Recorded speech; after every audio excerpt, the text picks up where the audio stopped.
Welcome to Hood Champion Boxing and Sports.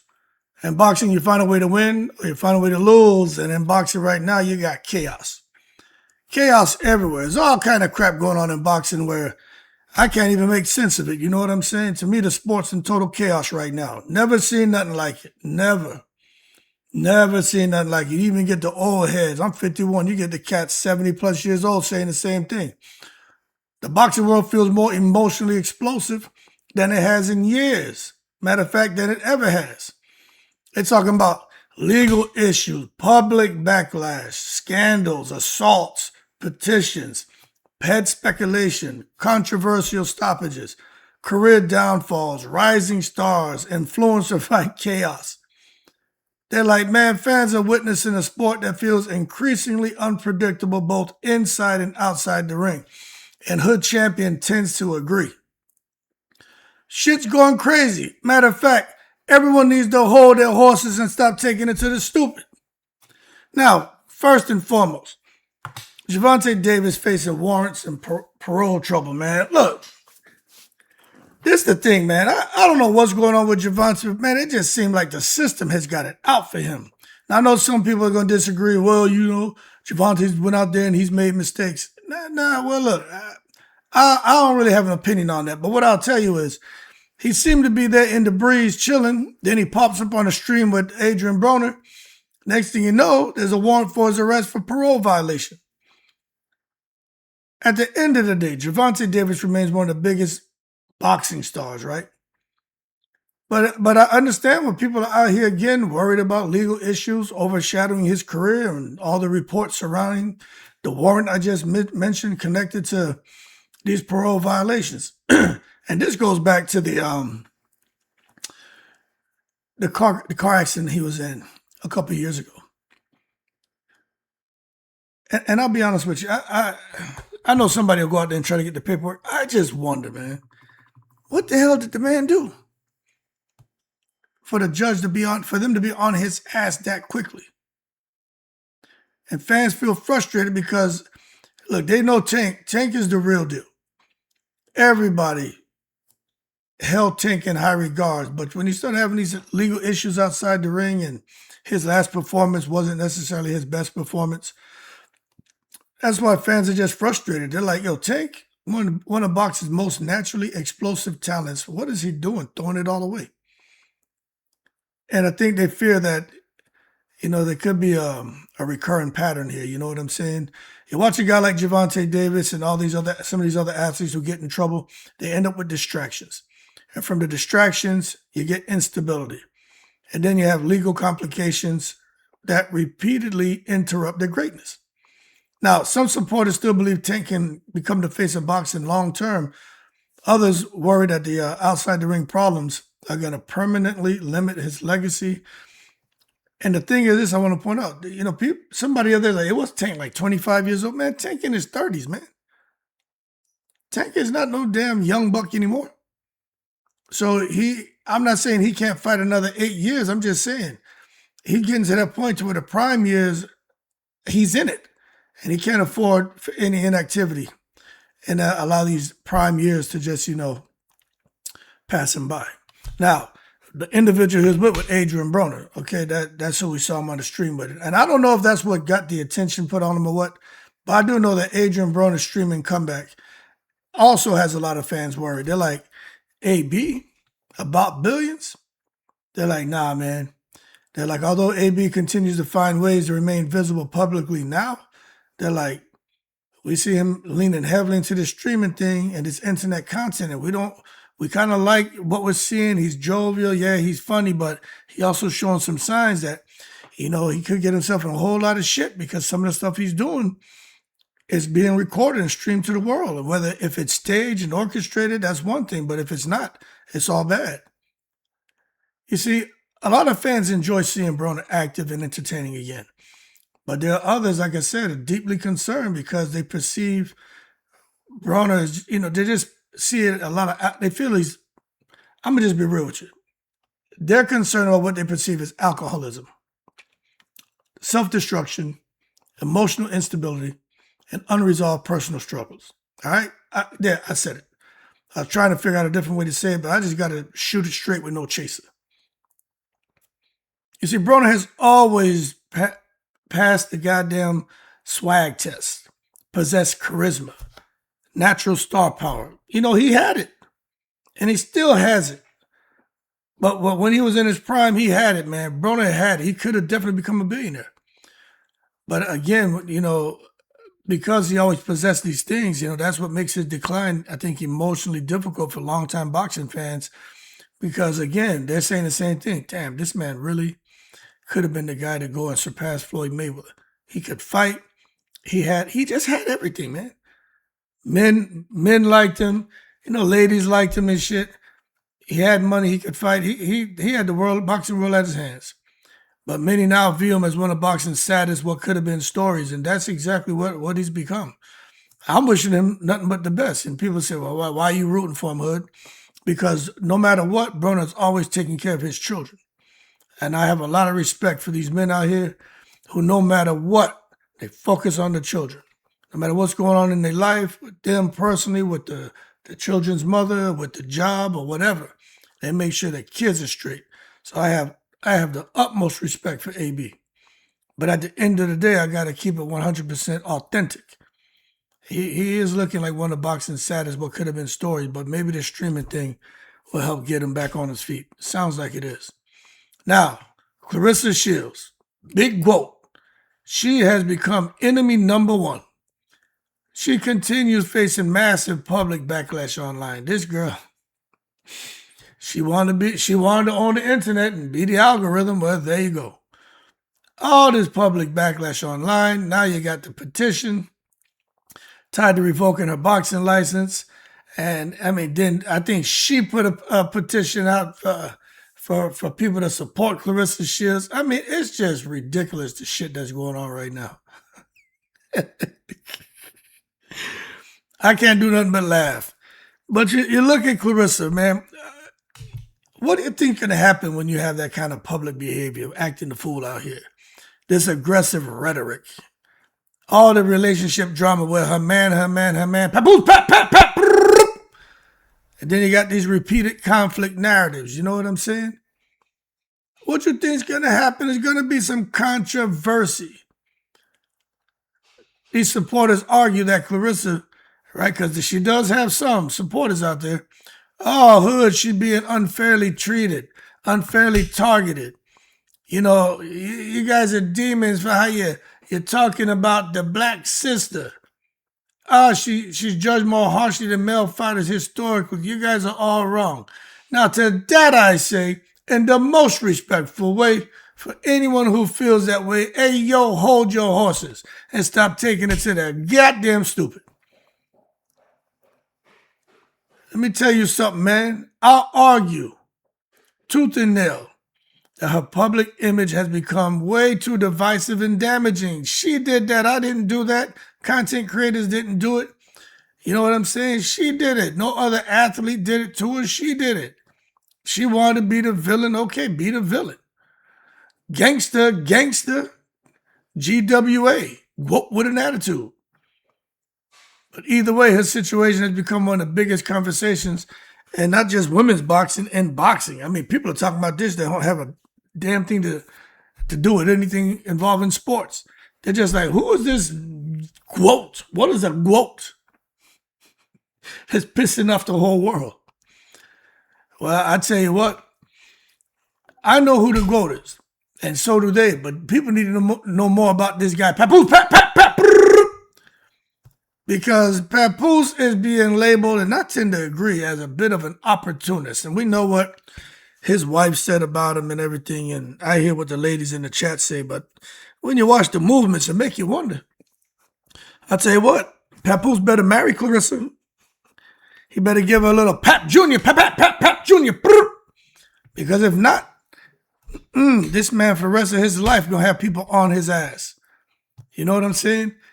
He doesn't like it, but he's become increasingly discussed with boxing conversations because of his connection to Claressa Shields as a boxing manager and her man, and Remy's husband.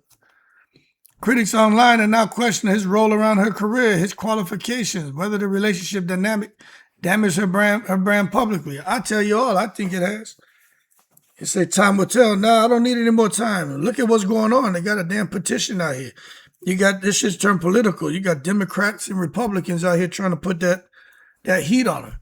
There's all kind of shit going on behind the scenes. And you could thank Papoose for all that. You know what I mean? Her image became more chaotic after she hooked up with him. She wasn't doing this foolishness. And for anyone who's like, oh man, the criticism towards Papoose is unfair. It's emotionally driven. This is just gossip culture, hood. How dare you get caught up in this? Man, they're boxes. And, a blind man can see what's going on. And it's interesting. Everybody should talk about it and make their money. Because if Claressa is making what she said, $5,000 a day off the internet, well, shit, we could make our love, $2,000 to $15,000 a month. If she's making $5,000 a day, I think that's an even trade-off. Now, that being said, we'll see what happens with Claressa Shields and Papoose, but I'm telling you, man, this shit is just chaotic. Now, onto something a bit more positive. Shadesha Green's recovering after the brain bleed. She is recovering. She's doing better. I know that brain bleed scared a lot of people. Scared her, scared her family, scared a lot of boxing fans. But, boxing fans have shown a strong support and concern for her health. What inspired many people is her determination to still pursue boxing despite the seriousness of the situation. So I just think Shadesha Green's story reminds fans of the harsh physical realities fighters live with every day. Every day they train, they spar, and when they get into the ring, you know what I'm saying? So I'm wishing Shadesha Green nothing but the best. If that's what she wants to do, she's going to do it, folks. So just, if that's what she wants to do, she's going to do it.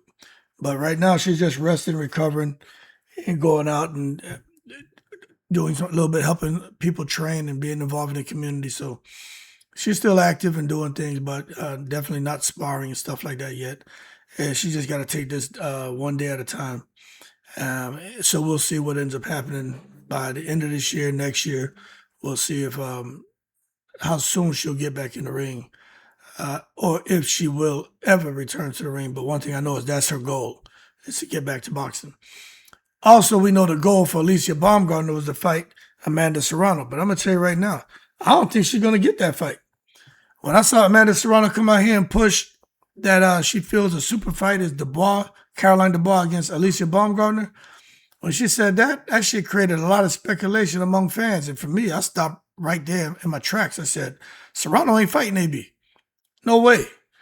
Because if so, she wouldn't have said that. But I interpreted Serrano putting that out as a sign that she may not be aggressively pursuing Baumgardner for the fight herself, especially at this stage in her career. She's not even entertaining that. I think Serrano's simply helping grow women's boxing by supporting major matchups for these newer stars. But either way, fans have been looking at Dubois Baumgardner as a potentially massive future fight. Now that you got what's her name, Serrano getting behind that fight, more people are going to talk about it. So I think that opportunity for Alycia Baumgardner to fight Serrano, I think that shit is up and away in the opposite direction. I don't think it's going to happen. It doesn't make sense for Serrano to fight her right now. Serrano had 3, mega fights, violent, brutal fights with Katie Taylor. She ain't looking, not saying she won't get in there, but she ain't looking to get in that ring and fight no damn Baumgardner. She looking to break records, and it's Christy Martin's record, the most knockouts, and then retire. I think if she gets one this weekend, then she'll be tied, and then she'll have one more. She breaks the record, and then she's up out of here. Talking about somebody shocking people, not necessarily by breaking a record, but kind of, I think, breaking into the heavyweight scene, is this guy Rico Verhoeven. Talk about the underdog hero, exploding in popularity after that shocking performance against Alexander Usyk. I'm like, this guy Rico was putting the bing-bings on Usyk.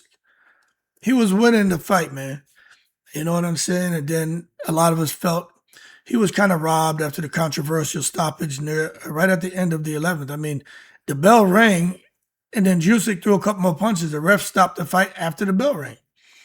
So there's just been a huge emotional reaction, which has transformed Rico into, like I said, a crossover underdog hero.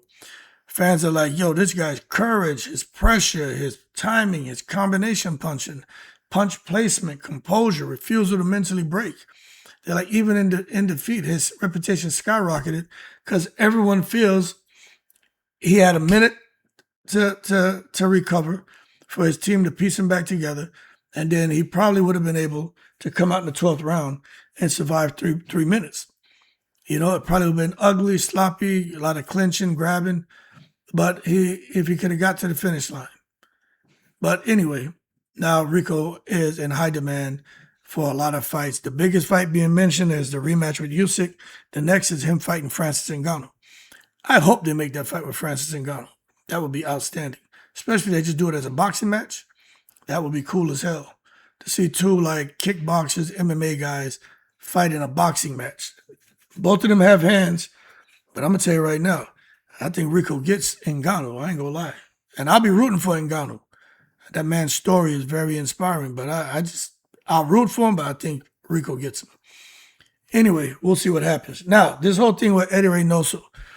Yo, man, I understand when people out here speculating that there could be some funny business going on over there. You know, Jaime Munguia had a recent fight where he looked phenomenal. Before that, he didn't look all that. Matter of fact, he lost. Frank Sanchez just fought Richard Torres, knocked him out. Before that, he didn't look all that great. So to me, it's a dramatic, I think the dramatic physical improvements after both of these guys look poor in recent outings. And I just want to stress that there's no confirmed evidence of head wrongdoing. But I want to make sure I say this, man. However, these sudden performance shifts in boxing often trigger speculation online, especially in the era where fans remain highly suspicious about enhancement usage throughout combat sports. Even Hood Champion is watching this saying, what the hell? So I'm not apologizing for me feeling like anyone who's fighting these boxers coming out of Reynoso camp, yo, man, good luck to you. Better make sure they got paired testing because Canelo wants Crawford really bad, and Crawford, that's the worst thing he could do is fight Canelo because I think Canelo may have a trick up his sleeve. But that being said, let's move on. Daniel Dubois, Fabio Wardley. I'm going to tell you right now, I don't think Fabio Wardley should get back in that ring with Daniel Dubois. But the rematch talks are heating up. It looks like it's going to happen. I don't think anyone loves Fabio Wardley or Daniel Dubois to have these guys, man, get back into a rematch. Publicly, they both wanted it, but Daniel Dubois has warned, it's like a tongue twister. He's warned Wardley publicly that he's going to bring more pain, more punishment, more humiliation. I think Wardley should take heed and pay attention because Daniel Dubois just has something different about him right now. So the rematch will be really exciting. I'll tune in. I just don't want to see Wardley get hurt like that again. That shit takes years off your damn career and off your life, man, to get beat like that. He was getting hurt. Anyway, fans are excited because both heavyweights bring aggression and danger. Hold on. Fans are excited because both heavyweights bring aggression and danger. Many also believe Dubois is entering the absolute prime of his career psychologically, and that's way more important than where he's at physically because mentally we weren't sure where he's at, but right now he seems to be locked in. And talking about some other people being locked in, sanctioning bodies, IBF and WBO, look like they're responding to the Zuffa threat. Now they have this conference or something they're putting on at the end of the year to address challenges connected to Zuffa. And now boxing fans are kind of looking, trying to understand what does this mean for them to have this convention they're going to be putting on. I think it's in December, I think. But the bottom line is many believe boxing's fragmented structure could face enormous pressure if new business models emerge successfully. And fans are unsure whether this creates innovation or further political chaos. I just say I got my popcorn ready and I'm just observing because it's just never a dull day. Right now, there's not a dull day in boxing. Everything is chaotic, especially with Hamza Shiraz continuing to rise. And you see how Turki has picked him and Conor Benn as his new show ponies, his golden geese. Now, Shiraz keeps earning big-time praise under the trainer Andy Lee. Turki al-Sheikh, when Turkey's in the house every day is Thanksgiving. But I'll be honest with you, if Shiraz can continue doing the business, he could probably dominate the 168 to 175-pound division for years because of his size, composure, timing, confidence under pressure, and the hype surrounding him feels very real right now. But somebody who has a lot of hype around him that's real but doesn't feel real is Conor Benn. Because it's like Conor Benn's replaced Tyson Fury. You look at the level of financial backing and visibility he keeps receiving. I'm like, what the hell's going on here? You know what I'm saying? That's why you get fans out here jokingly calling Conor Benn boxing's richest non-world champion. The critics genuinely can't understand why so much investment continued flowing towards him despite not winning a world title.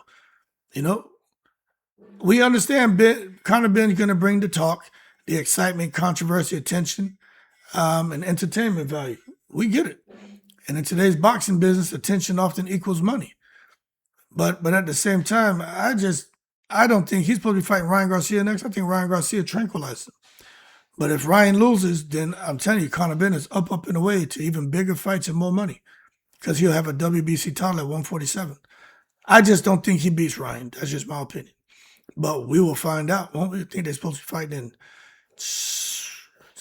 September? Don't quote me on that one, though. But it's a done deal, is my understanding. And before I get out of here, this guy, Ray J, out there getting his ass kicked, man. Just going viral, getting knocked out. These social media influencer style combat events that are going on. Just ridiculous. Out there getting joked, man. The man got hit and stiffened up like a goddamn mall mannequin, man. Now he getting clowned mercilessly. All these memes and joking him, man. Hey, he has no squabbles, hood. I started rolling this shit. He has no squabbles. I said, goddamn, man. You learn some new slang on the internet every day, don't you? But fans humorously suggested Ray J should strictly, just stay in the goddamn entertainment category or in that lane with singing and whatever else he's doing instead of combat sports because it's not for everybody. Anyway, man, I'll tell you what, boxing just feels more chaotic than ever, especially watching Ray J get starched in that damn ring. Hilarious. But the entire week, I've been waiting to do this video, man, and reflect on the strange modern realities of boxing right now, man, from the talent, social media drama, the assault, relationship drama, crossover entertainment, legal issues, sponsorship pressure, internet culture. It just seems like everything's colliding simultaneously, man. And sometimes the fight themselves almost feels secondary to the chaos surrounding them. And that's why we can't stop watching. Anyway, y'all keep cool. I got to go do some yard work. I am in the breeze.